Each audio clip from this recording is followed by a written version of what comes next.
Thank you so much, everybody. Welcome to Build. I'm your host, Ricky Camilleri. You loved our next guest in Boys in the Hood, Jerry Maguire, People vs. O.J. Simpson, and now you can see Cuba Gooding Jr. in his directorial debut, Bayou Caviar, a dark noir about a burnt-out boxer getting involved with the wrong people at the wrong time. Let's take a look. I'm sorry. Too late for that now, kid. But what did I always tell you? Answer me. Show me you can be great, kid. Show me you can be great. He's no bouncer. He's Rodney Jones. Yeah, he Rodney Jones. We all fans. Money, you still in the game? Damn. What happened to you? I got interested in other things. Why don't you do us both a favor and stop trying to turn my son against me? My son isn't against you because of me. He's against you because you're a loser. I'll always be his father. Bend them knees, girl. Keep your elbows in. I'm not doing so well. I think it's a sign. Sign for what? Change. I can't have you guys doing family business in my club no more, man. You're not the only show in town, all right? I'm gonna go somewhere else. So you work for me now. You have to be my eyes and ears, okay? His name is Isaac Shintov. Isaac knows everything. Get me something on him. I gotta get this Isaac guy doing some bad things. Oh, that's hot. Do you really think you can help me find an agent? Maybe we can help each other. Just gotta do whatever it takes. I know you got me, Rodney. Always. If my people don't get it by Monday, I have problems. I could go to jail for this. It's just all too much.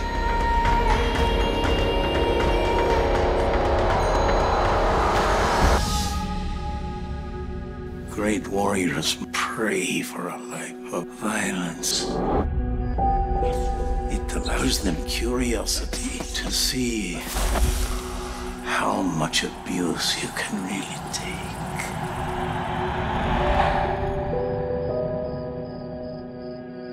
Everybody, please welcome Cuba Gooding Jr. Sir, thank you so much for being here. Thanks, man. Thanks for having me. Congratulations on your directorial debut. Yeah, thank you. This is stunning and not at all what I expected when I sat down to watch the directorial debut of Cuba Gooding Jr. I'm not sure why. This is a dark noir film that's violent, that's sexy, that's kind of rooted in toxic masculinity and misogyny. Yeah. I mean, you didn't just direct this, you wrote this. Where did this come from? Well, it was an original screenplay that was submitted to me with another director attached. And the director I highly respected. So I told the producers, I told my agents I didn't really understand the script, but I like this director, so I'm in. And then they lost the director. And so they were like, how about you direct it? And I said, I don't get if you let me work on this screenplay, and then if you like what I do with it, then then we'll ride. And that's exactly what happened. Had you already put out feelers about wanting to direct, or was this out of nowhere that they asked you? Yeah, I did. I've written a few screenplays prior to that and kind of like putting them on the shelf. But this was the first time that everything kind of came together. Like it was the perfect storm of events for me to kind of finally step into the director's chair. And what was that decision like, making that decision to say, okay, I'm going to direct this? What was making that decision like? I wanted to make sure that I had the ability to get my vision on the screen. So once the creative team kind of looked at the scenario and said, yeah, we'll give you a final cut. We'll give you all of these crazy things that they gave me. I said, okay, so here I am. So that was it? That was it. If you leave me alone, I'll direct this. Yeah, because I've been offered a lot of television prior to that to direct episodes of things, and my whole thing with that is you step into the imprint that's already been created with the characters and the look of a TV series, whereas with a real indie film, if you have a vision and if you shoot it for quick enough and the small enough budget, they'll kind of let you have your free reign, and that's basically what happened here. What do you think attracted you to this material and making this your directorial debut? If there's a theme to these other things that I've written, it's weird talking about stuff that hasn't been produced yet, but I like, I guess I'm an actor first and then a director in that I am interested in interesting characters that are quirky. And I like the idea of this impoverished community of people, good people, who get caught up in this bad deed, in this instance, a sex tape, and the repercussions of that and how they find redemption through kind of having to not judge somebody because you don't know them or go at them a certain way. You just have to, everybody's trying to survive. Like they say in the ghetto, you're not black or white. You either have money or you don't, and it was that kind of mentality of it. And I think that's why we attracted guys like, Famke Janssen and Richard Dreyfuss and Catherine McPhee, because they saw something really interesting with these characters and they could just play. I mean, they could just come and play. Well, as much as you are the lead in the film, it's very much an ensemble piece as well. Yeah. I mean, like Famke and Richard have their own scenes and have their own big scenes in the film as well. Yeah, really great moments. Yeah. So when you went into rewriting the script, was part of what you were doing sort of making sure that like these supporting characters actually had great moments that could attract big actors? I mean, when you're writing a script, your first focus is the structure of the story. You have to introduce this threat, introduce the people that have to deal with it, and then come to some kind of resolution. So we don't feel like we spent 2 hours of wasted time, But with this material, the base script was still about a Russian, photographer, an ex-boxer, this young girl, this sex tape, this Jewish community, all of these people coming together, and then kind of trying to make all the pieces work. So, I think it was just one of those things where, and also too, as an actor who goes on a set and surrenders his performance to a director, and then a year later coming back and realizing the director didn't get what you had given him. How often has that happened to you? It's happened a lot. I mean, the great directors are great directors for a reason, because they see what you're doing and then they take you to the next level. But a lot of times, you have visual directors who work at, are more focused on the things around you and the look of you, but they're not really seeing the nuances of the takes, because, you do a bunch of takes. But as an actor, to go in the editing room and get to choose your own takes, and choose your co-star's takes, and work with your composer with the composition and get the sound just right and the music just right. It's a drug. I tell people I'd rather direct than act now. That's how I feel about it. Yeah, when you meet directors, you can tell that it's directors who love it. It's a drug. It's so clearly a drug. Really because is. They have like war eyes usually because they've been fighting for something for so long and they can't help do anything in their life but fight for their creative vision. So true. They say you don't finish a film, you surrender it. And it's true. You really Did you feel that way when you finished? 100%. I watched a trailer right now. I was like, oh, yeah, that scene. Okay, I wish I had 10 more days on that scene. What was the toughest part about the process for you? Being on screen and directing at the same time? Or? Well, I would tell a story. The first day I was in a scene with Leah Johnson, who's a new find, and she's so wonderful in this. But she was nervous. I was nervous. And after the first take, I yelled, cut. And they were like, you good? And I go, oh, no, I forgot. I didn't do anything. I was just watching her in the scene. We have to do it again. So we did it again, and this time I focused in character what I was doing with her, and I said, that's how you're going to help your co-star, by staying focused on what you're doing in front of the camera. So that was the only weird moment I had. Everything else was, I think a director's first job on any set is to answer questions, because everybody has a question. Wardrobe, hair, director of photography, every crew member has a question for you. And if you hesitate or you don't give them a decision and you start to get insecure about something, that breeds insecurity on a set. And I think having rewritten the script with Eitan Goyen, the original writer, and really asked all the hard questions before I even got there, I saw the film in my head first. So it was easy to answer these questions, easier, I think. Actors ask a lot of questions as well. Are you, when you're acting primarily, are you a question asker, or are you the kind of actor that 100%. Dives in and swims and then figures it out after you've started sort of acting? Well, I guess you start with a character like, say, OJ, and you do all your research, and then you get mannerisms down, a look down as much as you can. You get theories, you get all of those things. Then you go on that set, and the director, especially a guy like Ryan Murphy, who has a very specific challenge and vision, says, this is what I want from him. And you have to be willing to give him any frame of mind that will best fit the truth of that scenario. So you can't do that if you don't if you don't question where the character was before that scene and where he's going afterwards.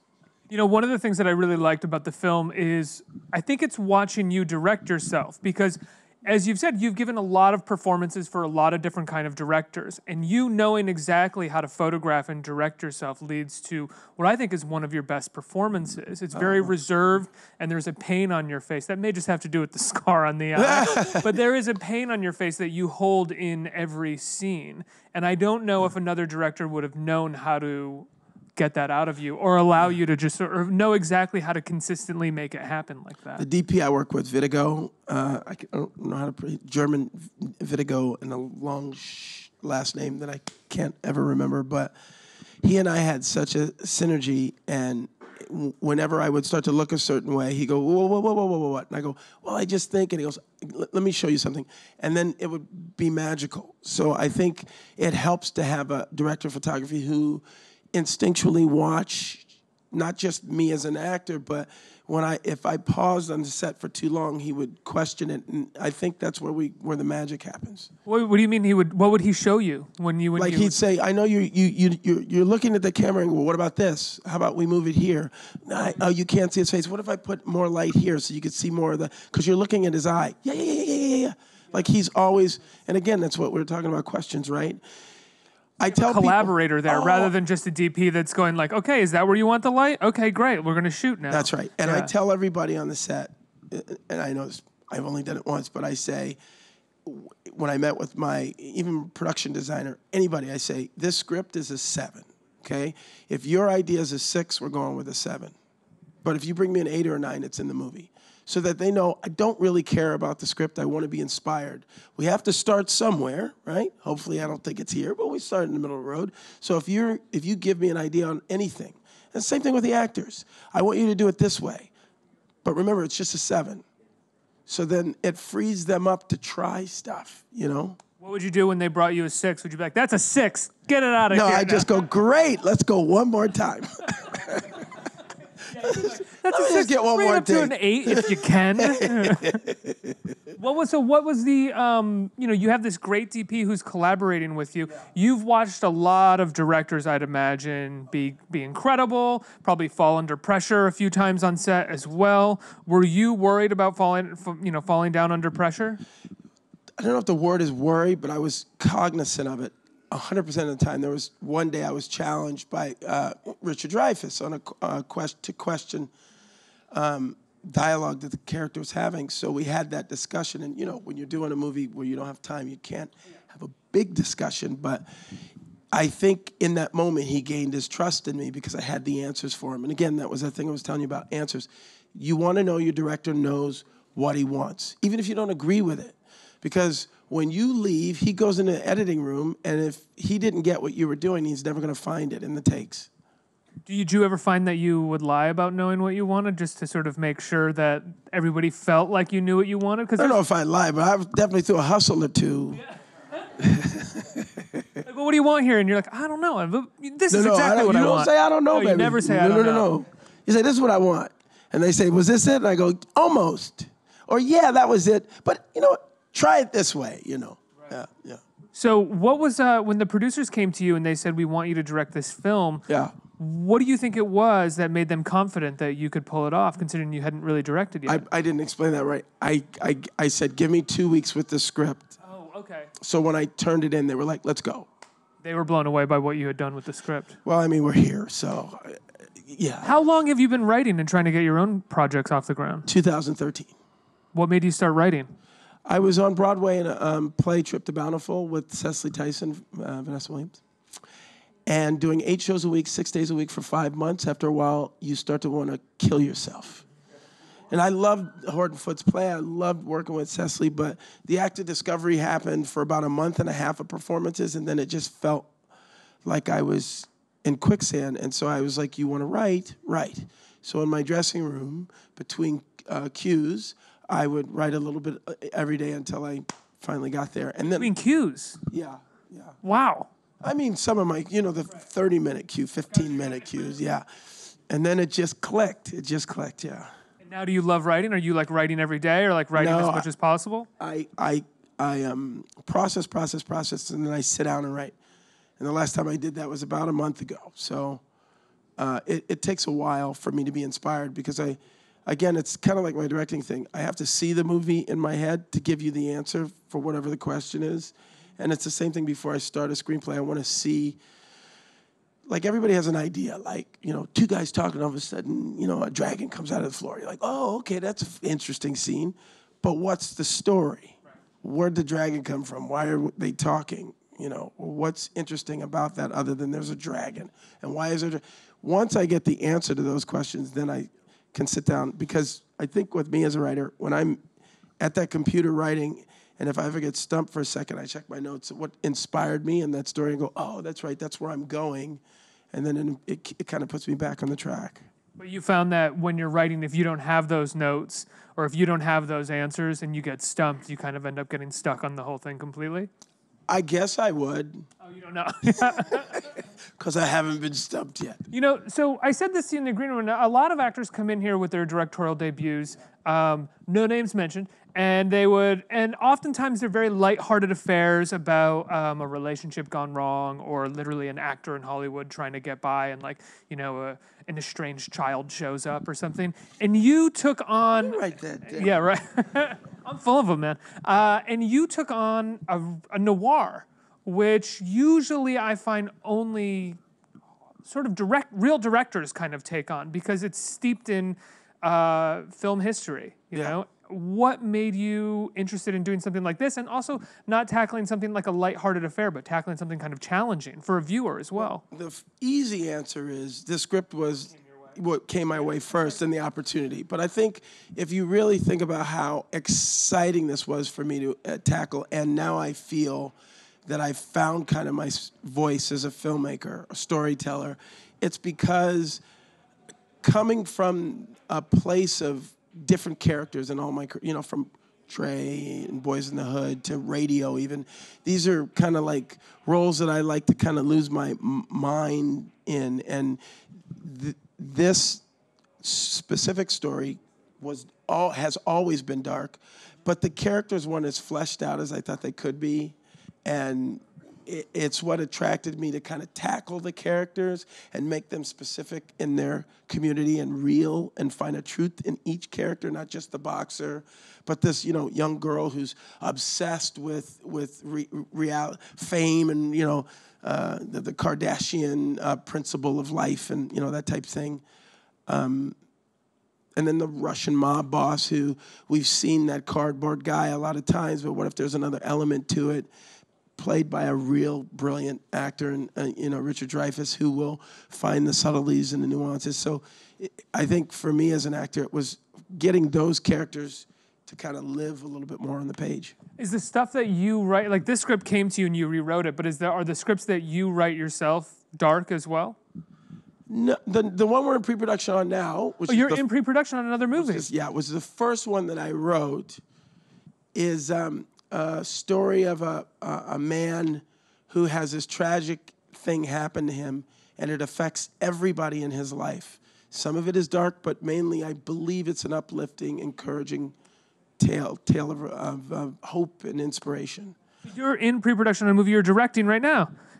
Round 2, congratulations. How do you feel going into round 2? I'm excited. I'm very excited. I mean, if it wasn't for me doing Chicago on Broadway starting this Saturday, I'd already be in an office somewhere kind of working with a crew, but I have to postpone it until December when we finish our run here. And what spawned you doing Chicago? I'm playing Billy Flynn. Yeah, well, how did that happen? Well, I just did 4 months. There it is. I did 4 months in London on the West End stage, 8 shows a week, 6 days a week. And I was just hooked. I was hooked. It was the first time I'd been offered a musical. I was scared to death. I was like, a musical? You got to sing in a musical.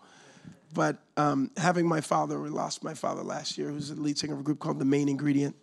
And I finally, when I stepped on that stage the first time, March 26th, at the Phoenix Theater in the West End, and connected with that audience the way I did, I understood my father's passion, his life driving force for the first time. And, it kind of hit me every performance that I had done. And then when I finished my run, they said, do you want to do it again on Broadway? And here I am. And I think it's thing, that instant gratification connection with the audience. It's just intoxicating. Now, you said the last Broadway play that you did, you found after the sort of actor's discovery that happened over the course of a month and a half, you felt pretty much you weren't learning anything new and it was getting kind of tiresome. Stuck almost, yeah. Do you worry about that with something like Chicago, or is the sort of musical and dance element of it enough to kind of keep you invigorated? I think both. I think you're always going to worry.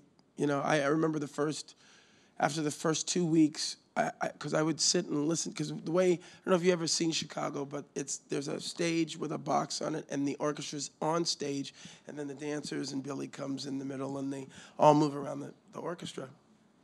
And when my cue would lead me off to the stage, your dresser would take you to your dressing room, and I go, no, I just want to hear the band. And so I did that for a week and 2 weeks, and my third week I was like, Cube, you got 4 months of this, you're going to burn yourself out. So I went to my dressing room, one show. I said, I'll never do that again. Because it's something about, like you say, the music and feeling that and seeing the musicians play. It just kept me in the mindset. It became a part of my character, which made each show unique from my experience. And that's why when I ended in July, they said, do you want to do it again? I said, yeah. Because you're not writing in between cues on this one. No. Well, let's just say no. Let's get some questions from our audience. Who has a question? Hello, Cuba. I just want to tell you one of my favorite actors, and Jerry Maguire and Men of Honor are two of my all-time favorite movies. Thanks, and man. you were remarkable in both. My question for you is, I have a two-part question. One, obviously you're Cuba Gooding Jr., so someone else got his name before you did. How did he get his name? And the second one, why did you go into acting, and how did you decide you wanted to become an actor? Well, my father, like I say, the lead singer of the group, The Main Ingredient, who just passed away last year, he was Cuba Gooding Sr.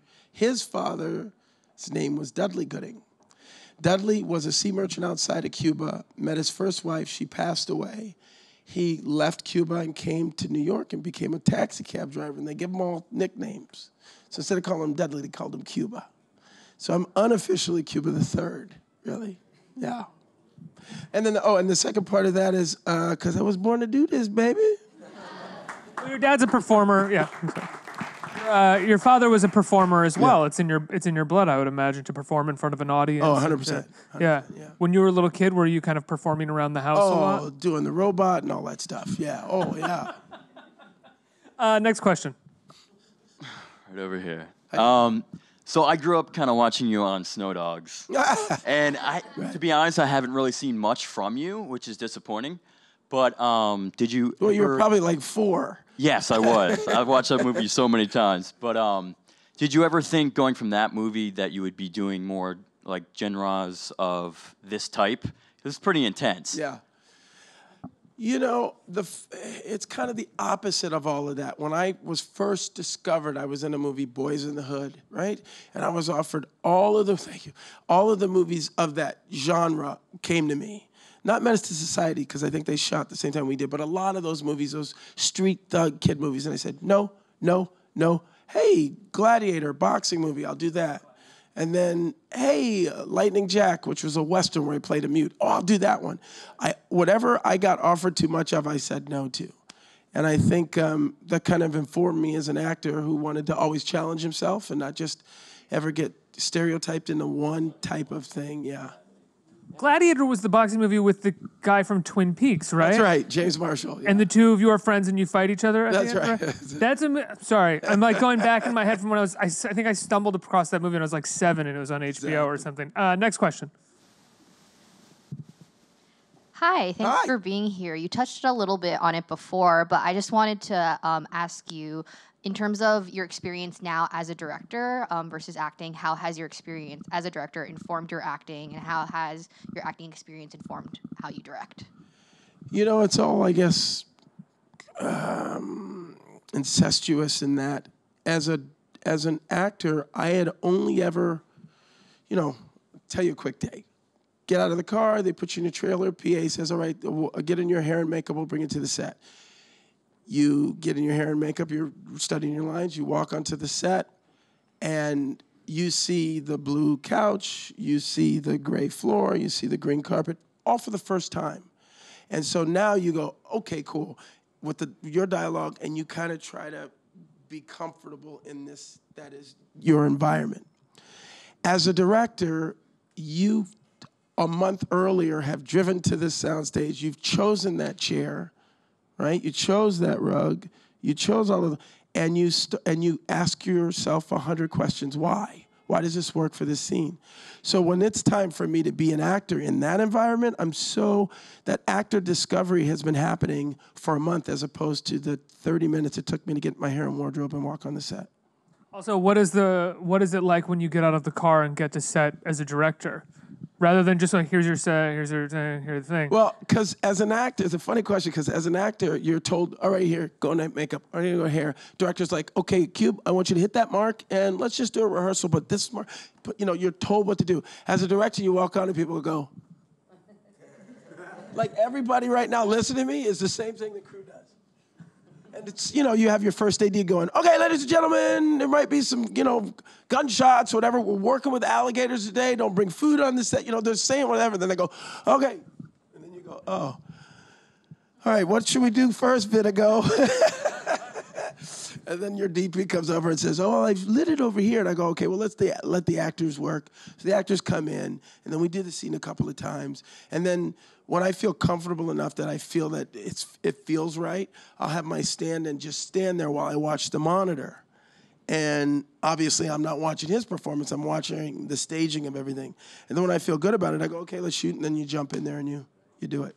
You said, I think at the beginning of this interview, you were talking about great directors know how to get the performances, they know how to elevate them, and oftentimes other performances sort of get lost by the wayside. You see the cut of the movie, and you're like, where was what I was doing? Yeah, I had one day in the editing room where I saw the movie. I had already finished this part of the film, but I had to show it to somebody, and at the end of the scene, I went, do we have any more footage of this scene? And the editor said, no, I think this is everything. I go, are you sure we didn't shoot a close-up? He goes, let me just check one thing. He goes, oh, you're right, here's the close-up. And he went to the close-up, and it told the whole movie in the close-up. Now, I'm a guy who shot that scene and was the actor in it, but if I was, and now I'm the director, and even I missed that. Yeah. So if you have a director who doesn't remember he had that piece that told that story, that scene wouldn't have been what I feel it became, which was it told the better story in the close-up. I know this is like I'm talking like... No, I'm trying to remember the question that I was prefacing. No, that's okay. I'm just curious, over the course of a career, there's a lot of performances that fall by the wayside that most people maybe don't know about. Yeah. They know of your biggest performances, your award-winning performances, or the movies that got sort of marketed the heaviest or got seen the most. Is there a performance of yours that you love, that you feel like you really captured something that people never really got the chance to see? Wow. Didn't see enough. No, I know, yeah. It's like... It's funny, too, you say that, because there are great moments in any movie, even the movies that don't do well. But it's all about a movie, a scene, I mean, a moment in a movie. But I'm sure there is. What's your favorite performance of yours overall? Do you know? Oh, I don't know if I have a favorite performance. Probably ends up being the favorite experience of the shoot, I'd imagine. You know what? I always judge it by... because for a while I could never watch my work. Like I couldn't even, I saw Jerry Maguire when it came out and all the big movies, but then after a while it's like, okay, I've been there, done that. But the one I forget I'm in that I watch is As Good as It Gets. I always forget I'm in it until I come on and I go, oh yeah. It's like that, because that movie, and that's not for my performance per se, but that's to say that's how much I enjoyed that movie, that I can kind of get caught up. And then are you still able to be caught up when you show up on screen, or do you shut it off? No, I'm shitting all over myself. I mean, Cuba, you are in Chicago on Broadway. When do you start? Are you there now? Saturday. October 6th. You start in Chicago, yes, and Bayou Caviar comes out this week. This Friday. This Friday before, October 5th. So that's a big weekend for you. It's a double bang that day. Cuba Gooding Jr., everybody, let's hear it. Thank you.